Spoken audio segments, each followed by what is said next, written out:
ವಿಗ್ರಹ ಅದು ವಿಷ್ಣು ದೇವರು ಮೋಹಿನಿ ರೂಪ ಅಲಂಕಾರ ಇರುತ್ತೆ ಯಾವಾಗ ದೇವರಿಗೆ. ಗಂಡು ದೇವರು ವಿಷ್ಣು ಅಲ್ವಾ, ಅಲಂಕಾರ ಮಾತ್ರ ಮೋಹಿನಿ ರೂಪ ಇರುತ್ತೆ ಇಲ್ಲಿ. ಹೇಗೆಂತಂದ್ರೆ ವಿಷ್ಣು ಭಸ್ಮಾಸುರ ರಾಕ್ಷಸನ್ನ ಸಂಹಾರ ಮಾಡಿದ್ದು ಮೋಹಿನಿ ರೂಪದಲ್ಲಿ ಬಂದು ಈ ಕ್ಷೇತ್ರ ಅಂತ. ಹಾಗಾಗಿ ಇಲ್ಲಿ ದೇವರಿಗೆ ಮೋಹಿನಿ ರೂಪ ಅಲಂಕಾರ. ಹೊಯ್ಸಳರ ಆಳ್ವಿಕೆ ಅವಧಿಯಲ್ಲಿ ಈ ಒಂದು ಭವ್ಯವಾದ ದೇವಸ್ಥಾನವನ್ನ ನಿರ್ಮಾಣ ಮಾಡಿದ್ದಾರೆ ಅವರು. ಕರ್ನಾಟಕದಲ್ಲಿ ಹೊಯ್ಸಳರು ಹಿಂದೆ 300 ವರ್ಷ ಅವರು ಆಳ್ವಿಕೆ ಮಾಡಿದ್ರು. 10 to 14th century ಅಂದ್ರೆ 300 ವರ್ಷದಲ್ಲಿ 92 ಗುಡಿಗಳು ಕಟ್ಟಿದ್ರು. 92ರಲ್ಲಿ ಪ್ರಸಿದ್ಧಿ ಪಡೆದಿರೋದು ಬೇಲೂರು, ಹಳೆಬೀಡು, ಸೋಮನಾಥಪುರ ಈ 3 ದೇವಸ್ಥಾನಗಳು ಜಗತ್ ಪ್ರಸಿದ್ಧಿ ಪಡೆದಿದೆ. ಈ ಗುಡಿಯನ್ನ ವಿಷ್ಣುವರ್ಧನ ಮಹಾರಾಜನವರು ಇಟ್ಕ ಕುಳಿತಿದಾರಲ್ಲ, ಗುಡಿ ಕಟ್ಸಂತ ರಾಜ ಅವರು ತಲಕಾಡಿನಲ್ಲಿ ಚೋಳರನ್ನ ಗೆದ್ದಿದ ನೆನಪಿಗೋಸ್ಕರ ವಿಷ್ಣು ಟೆಂಪಲ್ ಕಟ್ಟಿದ್ರು ಇಲ್ಲಿ. ವಿಷ್ಣುವರ್ಧನ ಮಹಾರಾಜನ ಕಾಲದಲ್ಲಿ ಗುಡಿ ಶುರುವಾಗಿದ್ದು ಆ ಕಡೆ ನೋಡೋರ್ ಮಗ ನರಸಿಂಹ ಕತ್ತಿಟ್ಕ ಕುಳಿತಿದಾರಲ್ಲ, ವಿಷ್ಣುವರ್ಧನ ಮಗ ನರಸಿಂಹ, ಇವರ ಮಗ ವೀರಬಲ್ಲಾಳ. ಮೊಮ್ಮಗನ ಕಾಲದಲ್ಲಿ ಗುಡಿ ಕಂಪ್ಲೀಟ್ ಆಗಿದೆ. 3 ತಲೆಮಾರು ತೆಗೆದುಕೊಂಡ್ರು ಈ ಗುಡಿನ ಕಂಪ್ಲೀಟ್ ಮಾಡೋದಕ್ಕೆ, ಅಪ್ಪ ಮಗ ಮೊಮ್ಮಗ.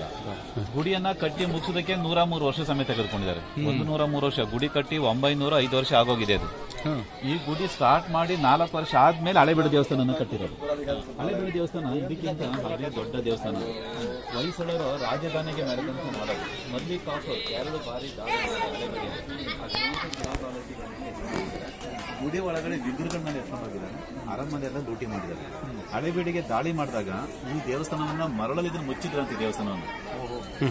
ಅವ್ರಿಗೆ ಗೊತ್ತಾಗಿಲ್ವಲ್ಲ, ಇದು ಒಂದು ದೇವಸ್ಥಾನ ಮಾತ್ರ ನಮಗೆ ಸಂರಕ್ಷಣೆ ಉಳಿದಿದೆ.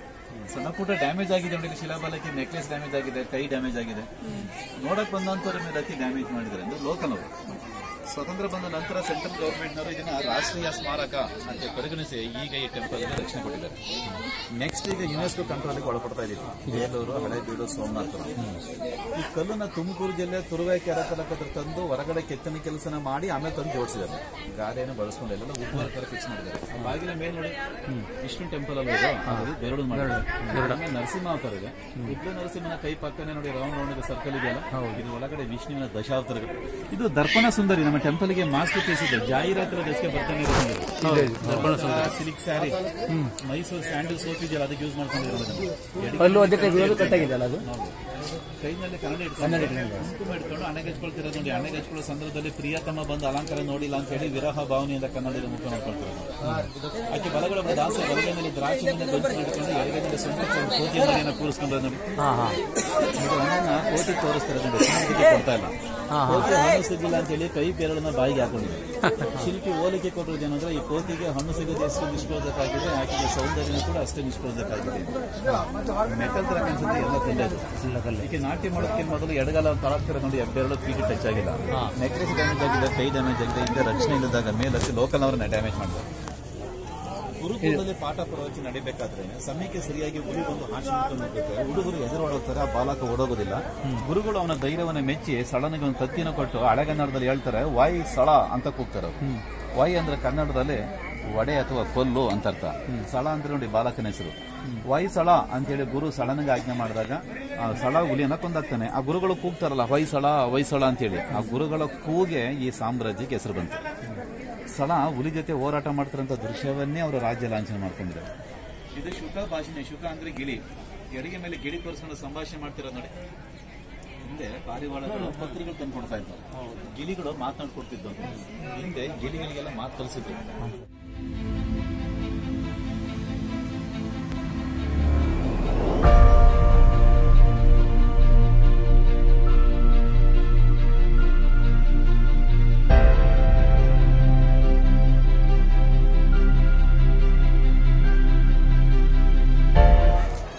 ಎರಡು 1000ಕ್ಕೆ ಹೆಚ್ಚು ನಾಟ್ಯ ಭಂಗಿಗಳು, 620ಕ್ಕೂ ಹೆಚ್ಚು ಕಲಾಕೃತಿಗಳು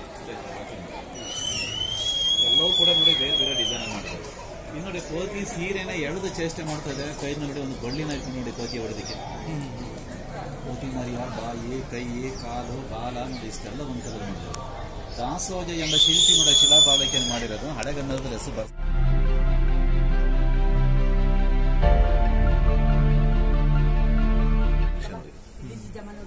ಇದು ಬ್ರಹ್ಮದೇವರಿದು, ಚತುರ್ಮುಖ ಬ್ರಹ್ಮ. ಪಕ್ಕದಲ್ಲಿರೋದು ವರಾವತಾರ ನೋಡಿ. ಹಿರಣ್ಯಾಕ್ಷನ ಸಂಹಾರ ಮಾಡಿ ಆ ಭೂದೇವಿಯನ್ನ ಮೇಲೆಚ್ಚಿರೋದು ನೋಡಿ. ಇದು ಉಗ್ರ ನರಸಿಂಹ ಹಿರಣ್ಯಕಶ್ಯಪನ ಹೊಟ್ಟೆಯನ್ನ ಓಪನ್ ಮಾಡಿ ಕರುಳನ್ನ ಮಾಲೆ ತರ ಹಾಕೊಂಡ್ರೆ ನೋಡಿ. ನೋಡಿದ್ರೆ ಚೈನ್ ತರ ಕಾಣಿಸುತ್ತಲ್ವ ಅದು. ಆ ಉಗ್ರ ನರಸಿಂಹ ನಾಲ್ಗೆ ನೋಡಿ ಎಷ್ಟು ಶಾರ್ಪ್ ಆಗಿದೆ. 900 ವರ್ಷ ಆದ್ರೂ ಕೂಡ ಅದು ಡ್ಯಾಮೇಜ್ ಆಗಿಲ್ಲ ಅಂತಂದ್ರೆ ಕಲ್ಲು ಅಷ್ಟು ಗಟ್ಟಿ ಇದೆ ಅನ್ನೋ ಅರ್ಥ. ಉಗ್ರ ನರಸಿಂಹನ ಉಗ್ರ ರೂಪಕ್ಕೆ ಕಣ್ಣಿನ ಗುಡ್ಡೆಗಳು ಹೊರಗಡೆ ಬಂದಿರ್ತಾರೆ ತೋರಿಸ್ತಿರೋ ನೋಡಿ. ಆ ಉಗ್ರ ರೂಪ ನೋಡಿ ಗರುಡನು ಕೂಡ ಆಶ್ಚರ್ಯವಾಗಿ ನೋಡ್ತಿರೋ. ಚರ್ಮಾಂಬರ ದಾರಿ ಶಿವ ಇದು. ಒಬ್ಬ ರಾಕ್ಷಸ ಶಿವನನ್ನ ಕುರಿತು ತಪಸ್ಸಿಗೆ ಕೂತಿರ್ತಾನೆ. ತಪಸ್ಸಿಗೆ ಮೆಚ್ಚಿ ಶಿವ ಬಂದು ಕೇಳ್ತಾನೆ ಏನ್ ವರ ಬೇಕು ಅಂತ. ಆ ರಾಕ್ಷಸ ಯಾವ ವರ ಕೇಳ್ತಾನೆ ಗೊತ್ತಾ? ನಾನು ನಿನ್ನೊಳಗಿರ್ಬೇಕು ಅನ್ನೋ ಬದಲಿಗೆ ನೀನು ನನ್ನೊಳಗಿರ್ಬೇಕು ಅಂತ ಕೇಳ್ಬಿಡ್ತಾನೆ. ಶಿವ ತಥಾಸಂದ ವರ ಕೊಟ್ಬಿಡ್ತಾನೆ. ಆ ವರದ ಪ್ರಕಾರ ಶಿವ ಎಲ್ಲಿಗೆ ಹೋಗ್ಬೇಕು? ಆನೆ ಒಳಗೆ ಹೋಗ್ಬೇಕು. ಆನೆ ಒಳಗೆ ಹೋಗ್ಬಿಡ್ತಾನೆ ಶಿವ. ಆ ಶಿವನೇ ಇಲ್ಲ ಅಂತ ಅಂದ್ಮೇಲೆ ದೇವತೆಗಳಿಗೆಲ್ಲ ಭಯ ಶುರುವಾಗೋಗ್ಬಿಡ್ತು. ಏನ್ ಮಾಡೋದು ಅಂತೇಳಿ ಎಲ್ಲ ಪುನಃ ಶಿವನ ಹತ್ರ ಹೋಗಿ ರಿಕ್ವೆಸ್ಟ್ ಮಾಡ್ಕೊಳ್ತಾರೆ, ನೀವು ಹೊರಗೆ ಬರ್ಬೇಕು ಅಂತೇಳಿ. ಅವಾಗ ಶಿವ ಏನ್ ಮಾಡ್ತಾನೆ, ಆನೆ ಹೊಟ್ಟೆ ಒಳಗನೆ ಉಗುರಿಂದ ಚರ್ಮವನ್ನು ಹಿಂಗೆ ಸಿಗಿಳಿ ಅದನ್ನ ಹಿಂಗೆ ತಲೆ ಮೇಲೆ ಹಾಕೊಂಡು ಆನೆಯ ತಲೆ ಮೇಲೆ ಆಟೆ ಮಾಡ್ತಿರೋದು. ಇದು ಆನೆ ಚರ್ಮ, ಇದು ಆನೆ 2 ಕಾಲುಗಳು.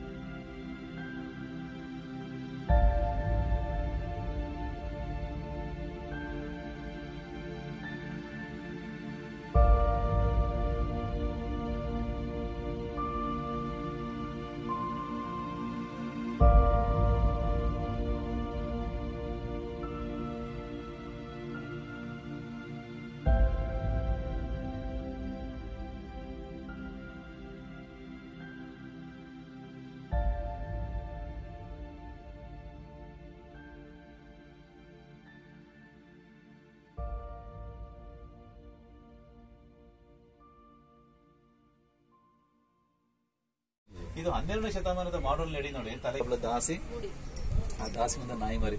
ಸಂಜೆ ಟೈಮ್ ನಾಯಿ ಇಟ್ಕೊಂಡು ವಾಕ್ ಹೋಗ್ತಿರೋದು ನೋಡಿ. ಇದೆಲ್ಲ ನೋಡಿದಾಗ ಅವ್ರು ಎಷ್ಟು ಅಡ್ವಾನ್ಸ್ ಆಗಿದ್ರಲ್ವಾ, ನಮಗಿಂತ ಅವ್ರೆ ಅಡ್ವಾನ್ಸ್ ಆಗಿದ್ರು. ಆಭರಣ ಪ್ರಿಯರಾಗಿದ್ರು ವಯಸ್ಸು ಕಾಲದ ಸ್ತ್ರೀಯರು. ಇಲ್ಲೊಂದೊಬ್ಳು ಹೆಂಗ್ಸ್ ನೋಡಿ ದ್ರಾಕ್ಷಿ ಕೋತಿ ತಿನ್ನೋದಕ್ಕೆ ಪ್ಲಾನ್ ಆಗ್ತದೆ.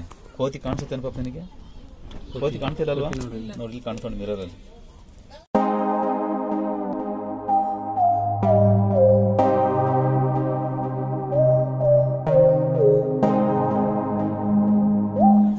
ಬಿಲ್ಲಿತ್ತು, ಅದ್ರಲ್ಲಿ ಮ್ಯೂಸಿಕಲ್ ಸೌಂಡ್ ಬರ್ತಾ ಇತ್ತು.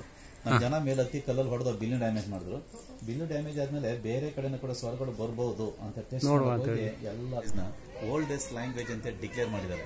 ಈ ಕನ್ನಡ ಭಾಷೆ ಇದೆಯಲ್ಲ, ಪ್ರಪಂಚದ ಎಲ್ಲಾ ಭಾಷೆಗಳ ಲಿಪಿಗಳ ರಾಣಿ ಅಂತ ಹೇಳ್ತಾರೆ. ಏಕೆಂದ್ರೆ ಕನ್ನಡದಲ್ಲಿ ತರ ಸ್ಕ್ರಿಪ್ಟ್ ಇದೆಯಲ್ವಾ, ಲಿಪಿ ಇದೆ ತರ. ಕನ್ನಡದಲ್ಲಿ ನಂಬರ್ ಇದೆ ಕಾಣ ನೋಡಿ, ಅಂಕಿಗಳಿದೆ ಕನ್ನಡದಲ್ಲಿ 1 2 3. ಮತ್ತೆ ಕನ್ನಡದಲ್ಲಿರೋಷ್ಟಂತ ಗ್ರಾಮರ್ ಬೇರೆ ಯಾವ ಲ್ಯಾಂಗ್ವೇಜ್ ಅಲ್ಲಿ ಇಲ್ಲ. ಕನ್ನಡ ಭಾಷೆನ ನಾವು ಯಾಕೆ ಮಾತಾಡ್ತೀವಿ ಆ ಪ್ರಕಾರದಲ್ಲಿ ಬರಿಬಹುದು. ಅದ್ಯಾಕೆ ಬರ್ದಿರ್ತಾರೆ ಆ ಪ್ರಕಾರದಲ್ಲೇ ಪ್ರೊನೌನ್ಸಿಯೇಷನ್ ಮಾಡ್ಬೋದು. ಕನ್ನಡದಲ್ಲಿ ಒತ್ತಕ್ಷರ ಇದೆ ಅಲ್ವಾ, ದೀರ್ಘಾಕ್ಷರ ಇದೆ, ಸ್ವಲ್ಪ ಪ್ರಾಣ, ಮಹಾಪ್ರಾಣ ಇದೆ, ಸ್ವರ ದೀರ್ಘ ಸ್ವರ ಇರೋದ್ರಿಂದ ನೀವು ಹೇಗೆ ಹೇಳಿ ಆ ಪ್ರಕಾರದಲ್ಲಿ ಬರೀಬಹುದು. ಕೆಲವು ಲ್ಯಾಂಗ್ವೇಜ್ಗಳಲ್ಲಿ ಮಾತಾಡೋದು ಬರೆಯಕ್ಕಾಗಲ್ಲ.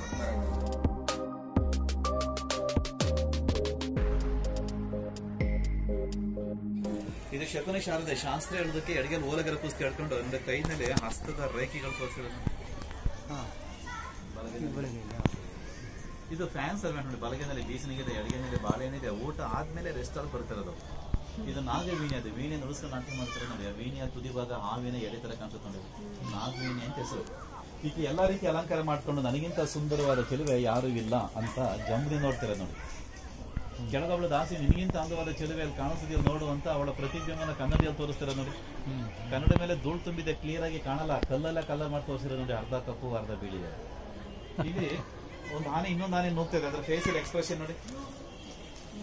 ಸುಮ್ಮನೆ ಹೋಗ್ತಾರೆ ಆನೆಗೆ, ಹಿಂದ್ಗಡೆ ಬಂದಿರೋ ಆನೆ ಬಂದು ತಿವಿದ್ರೆ ಕೋಪ ಬರುತ್ತಲ್ವಾ, ಆ ಕೋಪ ಬಂದಿರೋ ಆನೆನ ಕಲ್ಲಲ್ಲಿ ಮಾಡಿ ತೋರಿಸಿರೋದು ನೋಡಿ. ತೋರಿಸೋದು ಬರೀ ಕಲ್ಲಲ್ಲಿ ಆನೆಗಳನ್ನ ತೋರಿಸಿರೋದೇ ಗ್ರೇಟ್.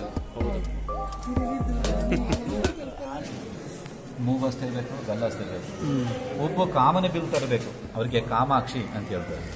ಕಣ್ಣು ಮೀನ್ ತರ ಇದ್ರೆ ಮೀನಾಕ್ಷಿ, ಮುಖ ಚಂದ್ರನಾಕೃತಿಯಲ್ಲಿದ್ರೆ ಚಂದ್ರಮುಖಿ. ಹೆಣ್ಮಕ್ಳ ಪಾದ ಪದ್ಮ ಪಾದ ತರ ಇರಬೇಕು. ಪದ್ಮ ಪಾದ ಅಂತಂದ್ರೆ ಪಾದ ಕೆಳಗಡೆ ಗ್ಯಾಪ್ ಇರಬೇಕು. ಗ್ಯಾಪ್ ಇದ್ರೆ ಪದ್ಮ ಪಾದ ಅಂತ ಹೆಣ್ಮಕ್ಳನ್ನ ಮದುವೆ ಆದವ್ರ ಮನೆಗೆ, ಗಂಡನ ಮನೆಗೆ ಒಳ್ಳೇದು, ಗಂಡನ ಮನೆಗೆ ಶ್ರೇಯಸ್ಸಿರುತ್ತೆ. ಎಪ್ಪೆಟ್ಟಿನ ಪಕ್ಕದ ಬೆರಳು ಉದ್ದ ಇರಬೇಕಿದು. ಆ ಬೆರಳು ಉದ್ದಾಗಿದ್ರೆ ಅದು ಹೆಣ್ಣಿಗೆ ಒಳ್ಳೇದು. ಹೆಣ್ಣಿಗೆ ಹೆಣ್ಮಕ್ಳಿಗೆ ಧೈರ್ಯ ಬರುತ್ತೆ.